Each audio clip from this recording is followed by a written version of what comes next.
जय श्री कृष्ण। राधे राधे दोस्तों, आपका स्वागत है हमारे लड्डू गोपाल गोला चैनल में। दोस्तों, आजकल सर्दियाँ बहुत ज़्यादा पड़ रही हैं और सर्दियों में हमारे लड्डू गोपाल का केयर करना बहुत ही मुश्किल हो जाता है हमारे लिए, क्योंकि सर्दियों में हम अपना केयर तो समझ बूझ के कर लेते हैं।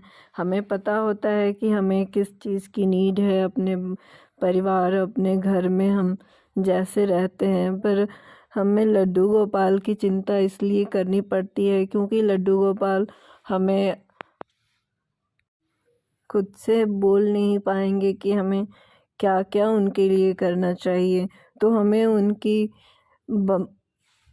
बारे में सोचते हुए उनकी देखभाल करने के लिए सर्दियों में बहुत ही विशेष रूप से ध्यान रखना पड़ता है, क्योंकि सर्दियों में हम भगवान का श्रृंगार भी अगर करते हैं तो हमें ये देखना पड़ता है कि श्रृंगार करते वक्त उनको कौन सी चीज़ों की वजह से उनको नुकसान हो सकता है, क्योंकि हमें रोज़ अपना श्रृंगार मिनिमम जैसे भी करते हैं, कहीं जाते हैं, पर हमारे लड्डू गोपाल का श्रृंगार हम रोज़ ही करते हैं। तो उस तरह से हमें ध्यान देना चाहिए कि भगवान को भी ठंड लग सकती है, तो इसलिए उनके हिसाब से उनकी चीज़ों का हमें ध्यान रखना पड़ता है। जैसे भगवान कृष्ण को चंदन बहुत ही प्रिय है, चंदन से हमें उन्हें मालिश करते हैं, नहलाते हैं।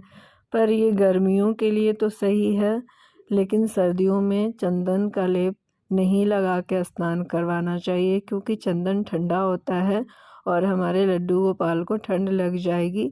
इसलिए चंदन की जगह पे आप गुलाब और शहद का इस्तेमाल कर सकते हैं, उसकी मालिश से उन्हें स्नान करवा सकते हैं। सर्दियों में विशेष रूप से आप लड्डू गोपाल का मसाज कर सकते हैं, हल्के से तेल को गर्म करके और उसमें हल्दी उपटन बना के भी मालिश कर सकते हैं, तो लड्डू गोपाल को भी ठंड नहीं लगेगी और हल्के गुनगुने पानी से उन्हें नहला सकते हैं। लड्डू गोपाल को अंदर में एक छोटा सा इनर भी पहनाएं। लड्डू गोपाल को डायरेक्ट स्वेटर नहीं पहनाना चाहिए। बहुत सारे लोग ऐसी गलतियां करते हैं जो लड्डू गोपाल को सर्दियों में सिर्फ स्वेटर ही पहना देते हैं। तो हमें कभी भी लड्डू गोपाल को डायरेक्ट स्वेटर नहीं पहनाना चाहिए। उन्हें बाज़ार से इनर मिलते हैं तो वो ख़रीद ले या घर में खुद तैयार कर ले। मैंने घर में खुद ही तैयार करके इनर बनाया हुआ है, आप हमारे वीडियो में देख सकते हैं। बहुत ही आसानी से लड्डू गोपाल का इनर बन जाता है। कॉटन का भी इनर होता है और आप गर्म कपड़ों का भी बाज़ार से ख़रीद के बना सकते हैं। तो इस तरह से पहनाएं और उसके ऊपर स्वेटर पहनाएं।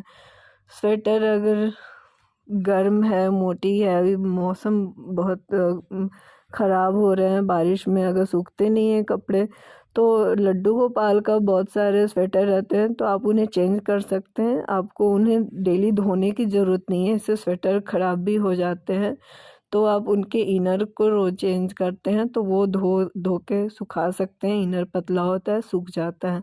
तो इस तरह से लड्डू गोपाल को कपड़े पहना के, स्वेटर पहना कर और उन्हें उनका श्रृंगार करते वक्त ध्यान देना चाहिए कि उनके जो कान में आप रिंग्स वगैरह पहनाते हैं तो उनके बालों में उलझे नहीं, क्योंकि हमें खुद भी सर्दियों में इस तरह की चीज़ें पहनने से परहेज करते हैं। तो हमें लड्डू गोपाल के बारे में भी सोचना चाहिए कि उन्हें भी इरिटेशन हो सकता है।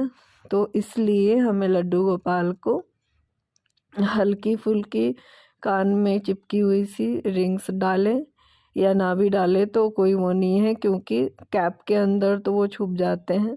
और उनका तिलक करें और फूलों से सजाएं, माला पहनाएं और इस तरह से टोपी और स्वेटर उनके मैचिंग के हिसाब से बनाएं और उन्हें पहना के घर में शॉल ओढ़ा के रखें, क्योंकि हम तो अपने अपने बेड पे आके कंबल में लेट जाएंगे और लड्डू गोपाल एक जगह पे वो बैठे नहीं रह सकते हैं, उनको भी ठंड लगती है, तो उनको शॉल ओढ़ा के रख सकते हैं। उनके आसन के आसन के जगह पे आप वहाँ पे धूप चंदन दीपक से उनको रखेंगे, ताकि वहाँ पे उनको थोड़ा ठंड भी कम लगेगा और उनका मन भी लगा रहेगा। तो इस तरह से लड्डू गोपाल का आप श्रृंगार करके सुबह में रख सकते हैं। तो दोस्तों, ये आपको हमारा वीडियो कैसा लगा, और आप भी अपना सुझाव दीजिएगा आप अपने लड्डू गोपाल को किस तरह से अपने घर में रखते हैं। तब तक के लिए जय श्री कृष्ण, राधे राधे दोस्तों।